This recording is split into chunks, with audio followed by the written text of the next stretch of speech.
안녕하세요. 토요미스테리 디바메이입니다.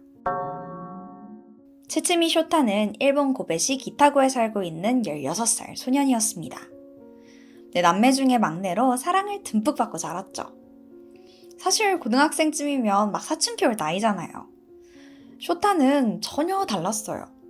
그때까지도 가족들하고 대화하기 좋아하고 애교도 많은 귀여운 막내 아들이었다고 해요.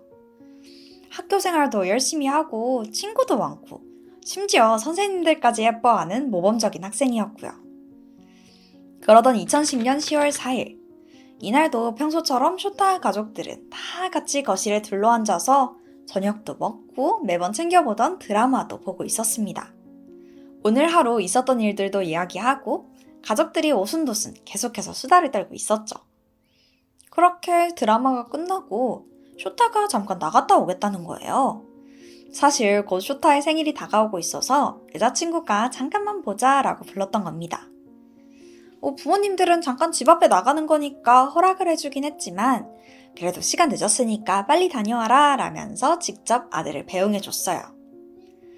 그렇게 한 밤 10시 50분쯤 쇼타는 집 근처 자판기 옆에서 여자친구인 A양과 만나서 함께 대화를 나누고 있었습니다.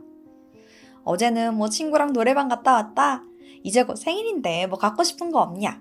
도란도란 이야기를 하고 있었죠. 그런데 이때 A양이 뭔가 불길한 시선을 느껴요.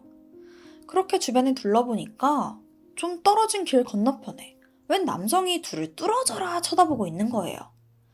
솔직히 밤도 늦었고 무섭잖아요. 쇼타, 근데 저 남자 좀 기분 나쁘지 않아? 그러게? 그 대답이 끝나자마자 남성이 커플을 향해 빠르게 다가옵니다. 쇼타는 불안감을 느끼고 우선 A양을 보호하려고 했어요. 그런데 그 순간 남성이 주머니에서 칼을 꺼내 들었고 쇼타는 다급하게 외칩니다. 당장 도망가! 이 말이 끝나기가 무섭게 남성은 그의 목에 칼을 찔러 넣어요. 그리고 몇 번이나 공격을 합니다. 겁에 질린 A양은 완전 패닉에 빠져서 우선 도움을 요청하기 위해 몸을 피했어요. 그리고 일단 친구들에게 연락을 해두고 다시 현장으로 돌아갑니다. 남자친구가 너무 걱정이 돼서 확인해 보려고 갔던 거예요. 아까 갔던 그 자판기 앞은 아무 일도 없던 것처럼 고요했어요. 둘 다 어디 갔지? 쓱 둘러보는데 어디선가 희미한 신음소리가 들렸죠. 그리고 그 소리를 따라가자 조금 떨어진 길거리에 피투성이가 된 채 쓰러져 있는 쇼타를 발견합니다. 다행히 아까 연락을 받았던 친구들이 경찰과 구급차를 불러줬어요. 빠르게 응급실로 옮겨졌지만 이송 과정에서 과다출혈로 결국 그는 사망하고 맙니다. 이 사실은 곧 부모님에게 알려져요. 밤늦도록 돌아오지 않는 아들을 걱정하고 있던 참이었죠. 가족들이 급하게 병원으로 향했고 막내 아들의 사망 소식을 전해 듣습니다. 당시 아버지가 그날을 기억하기론 그 차갑게 식은 아들의 손을 계속해서 쓰다듬고 있었다고 해요.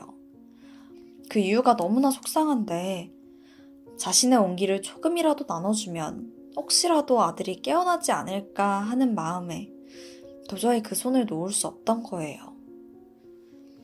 하룻밤 사이에 사랑하는 막내 아들을 잃은 이 가족들의 마음이 얼마나 아팠을지 감히 상상도 가질 않아요.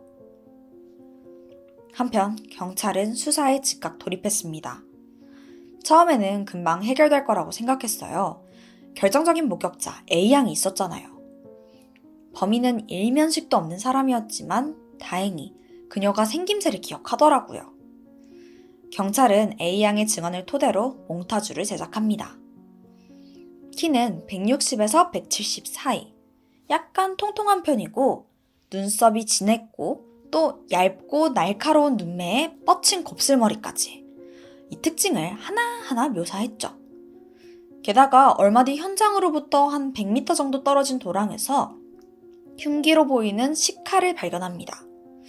하지만 여기에서 쇼타의 혈흔은 발견됐지만 지문이라던가 범인의 흔적은 전혀 남아있지 않았어요. 아마도 범인이 모두 지워버린 거겠죠. 그나마 쇼타가 사건 당시 입고 있었던 셔츠에서 제3자의 DNA가 검출됐지만 그 어떤 범죄자하고도 일치하지 않았고 결국 수사에는 큰 도움을 주지 못했습니다. 안타깝게도 당시 해당 지역에 CCTV도 없었어요. 몽타주와 DNA라는 결정적인 증거가 있는데도 이상하게 도무지 범인의 실마리가 잡히지 않는 겁니다. 이 답답한 상황 속에서 가족들은 가만히 있을 수가 없었어요. 어떻게든 작은 제보라도 받기 위해서 인터넷 사이트나 아들이 평소 자주 이용하던 블로그에 글을 올려요. 혹시 이 사건에 대해 아는 부분이 있다면 제발 연락달라고 글을 업로드했던 거죠. 근데 반응이 좀 이상해요. 게시글에 악플이 막 달리기 시작하는 겁니다. 알고 보니까 기자들이 이 사건에 대해서 기사를 쓸 때 쇼타의 이런 사진들을 사용했고 이 모습만 보고는 사람들이 다 멋대로 판단한 거예요. 뭐야? 얘 완전 양아치 아니야?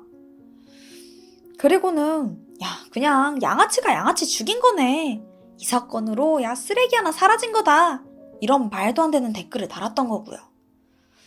물론 쇼타가 머리를 밝게 염색한 상태이긴 했어요. 근데 뭐 일진이고 그래서 그런 게 아니라 그냥 방학이라서 기분 전환으로 염색했던 거예요.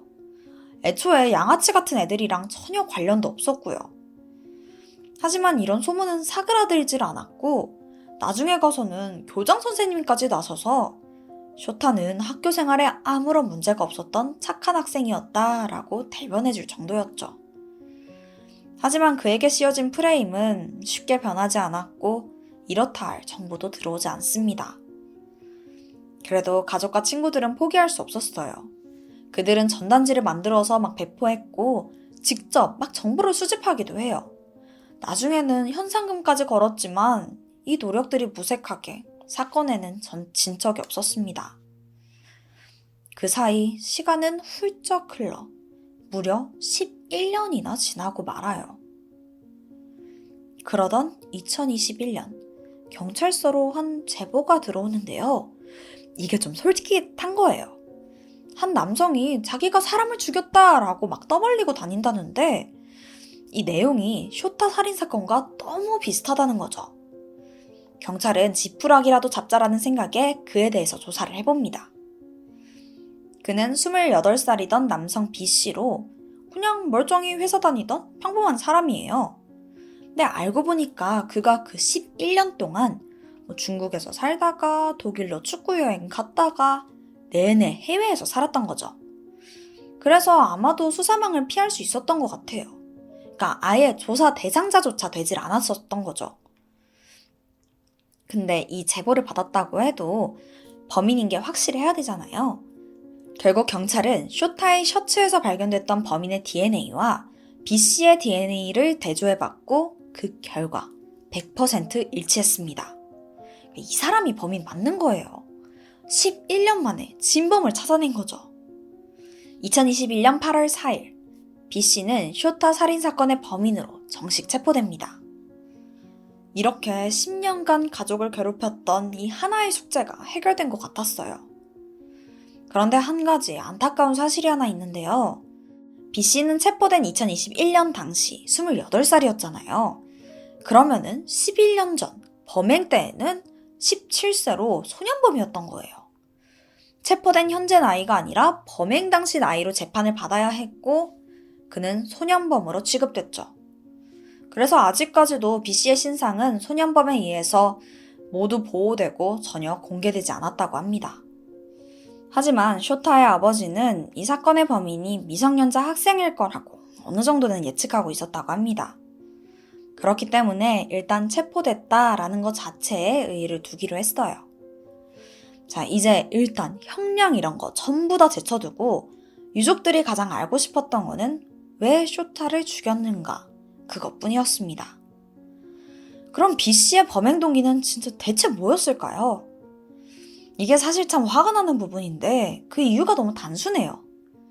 여자친구와 함께 있는 모습이 너무 행복해 보여서. 이게 끝입니다. 사실 자신이 고등학생 때 만났던 여자친구가 불량그룹 남학생을 짝사랑하면서 차였고 사건이 일어나기 얼마 전에는 일진들의 이지매로 다니던 학교를 자퇴했었대요. 그니까 자신의 인생이 불행한 건 불량 청소년들 때문이다 라고 생각했고 우울증을 앓던 중에 염색을 한 쇼타가 여자친구랑 행복하게 있는 모습을 봤는데 이게 너무 열받아서 자기도 모르게 저질렀다 이거예요.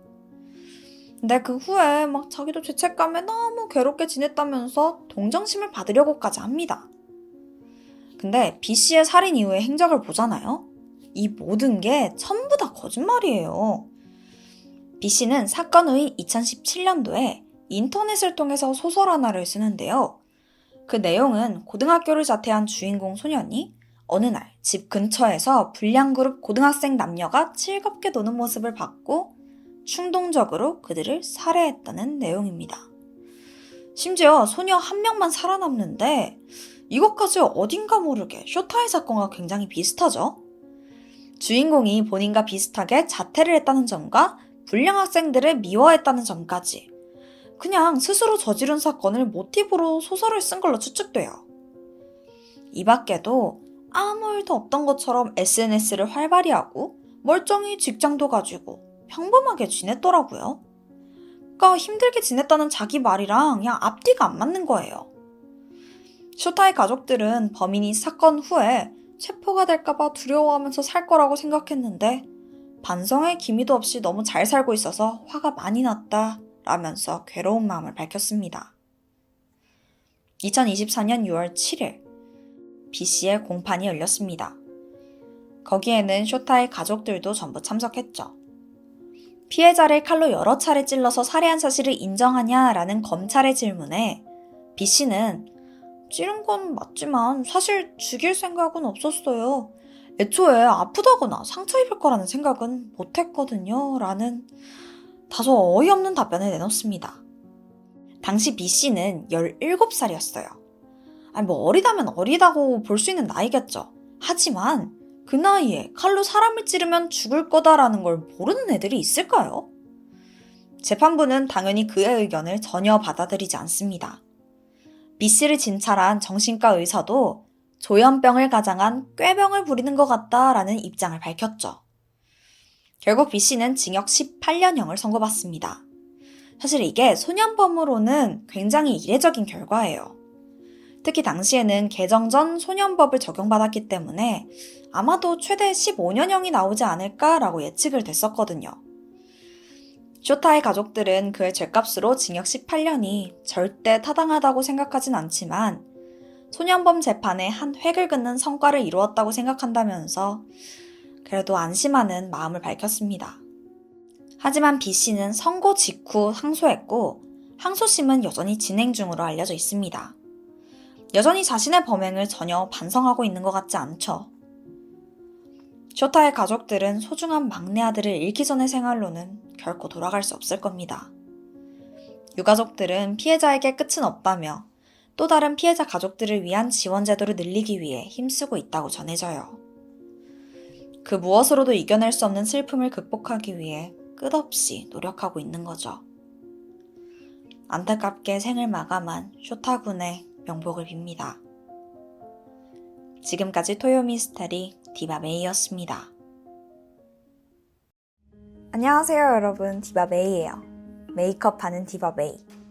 제가 좀 화려한 메이크업을 왔죠? 네, 오늘은 메이크업을 못할 것 같아요.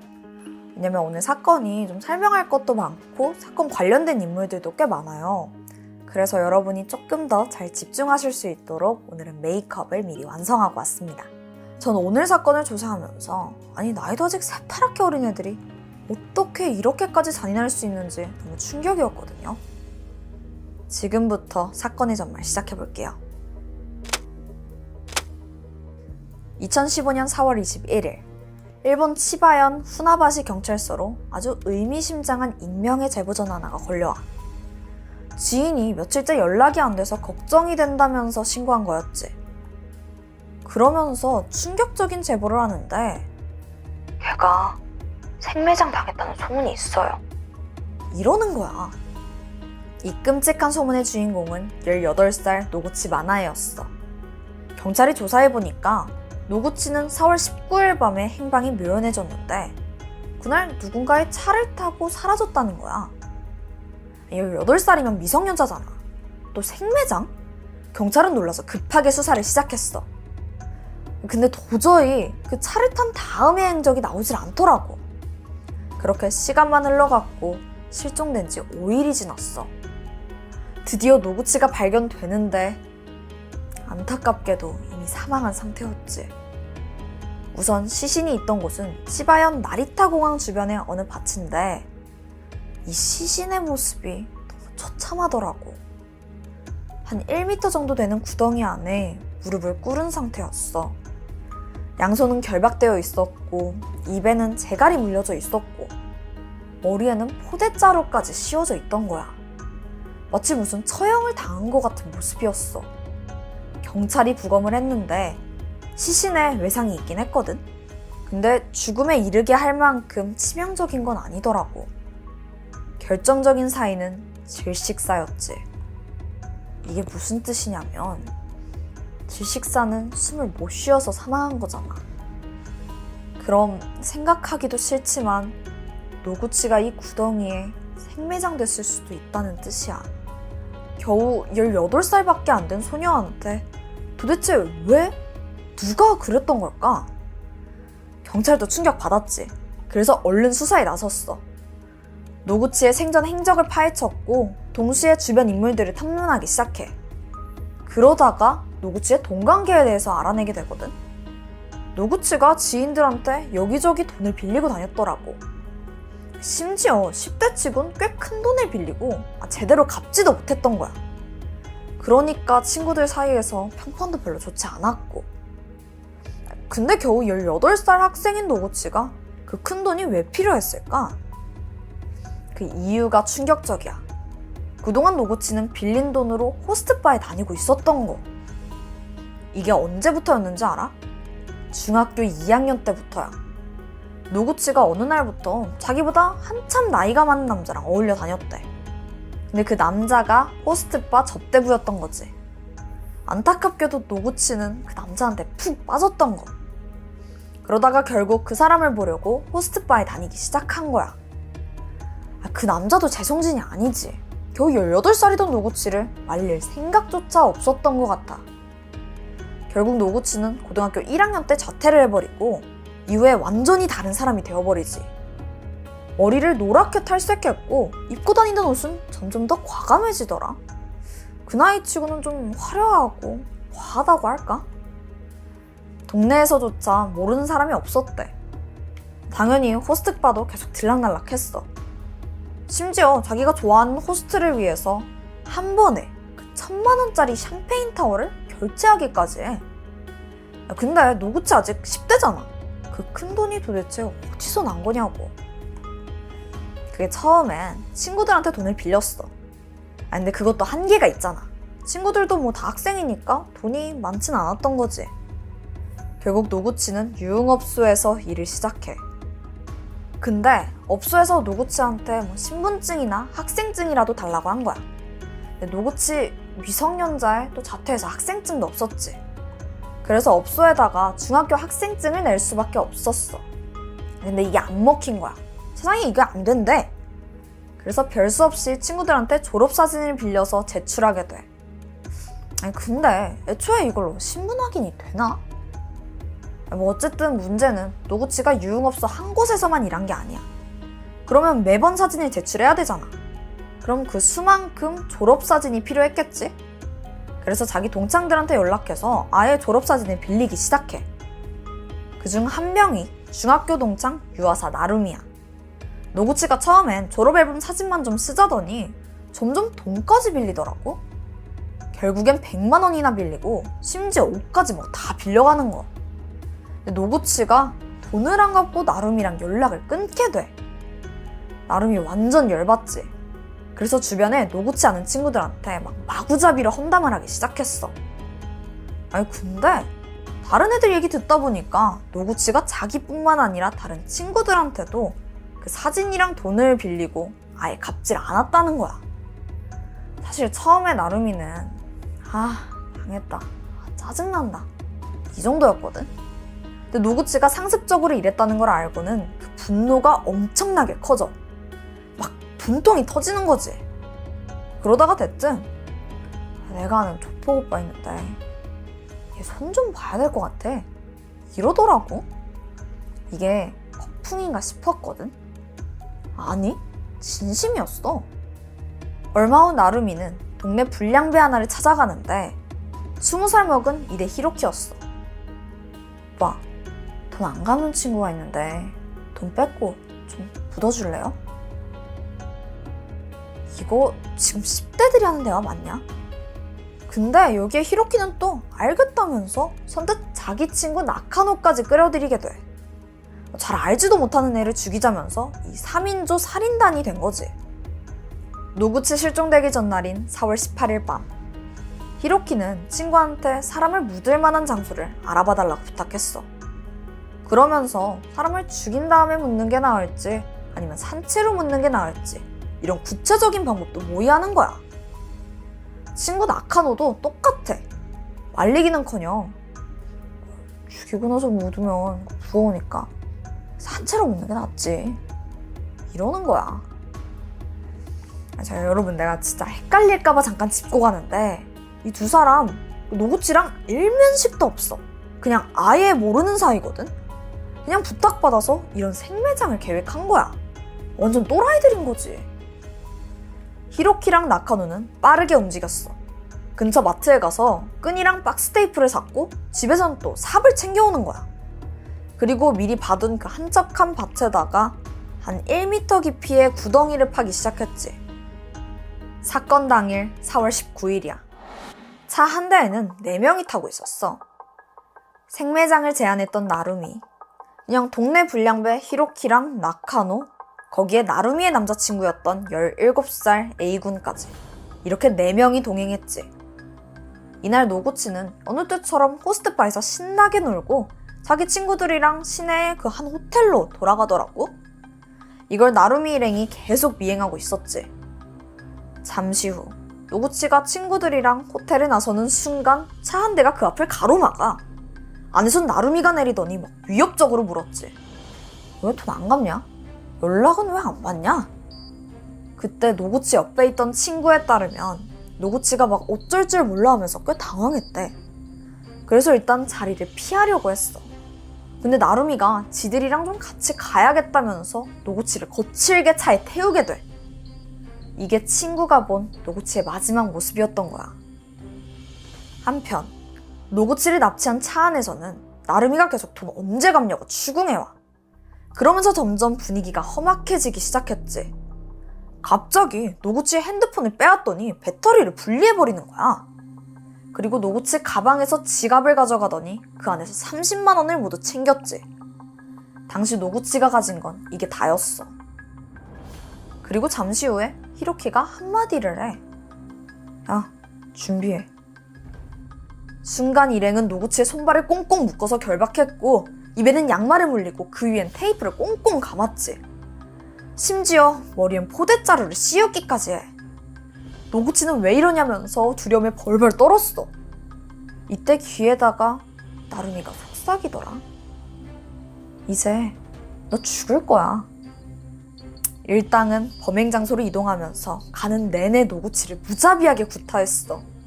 시신에 남아있던 여러 뭔가 외상이 이것 때문이었지. 구덩이에 도착한 이들은 한치의 망설임도 없이 노구치를 구덩이로 밀어버려.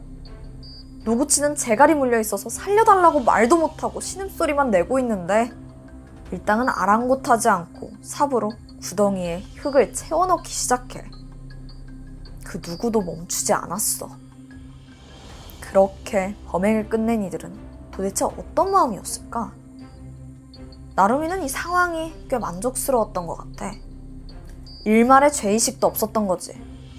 심지어 또 어떤 만행을 저질렀냐면 생매장이 이뤄지는 동안 한 친구한테 메시지로 이 상황을 중계하고 있었어.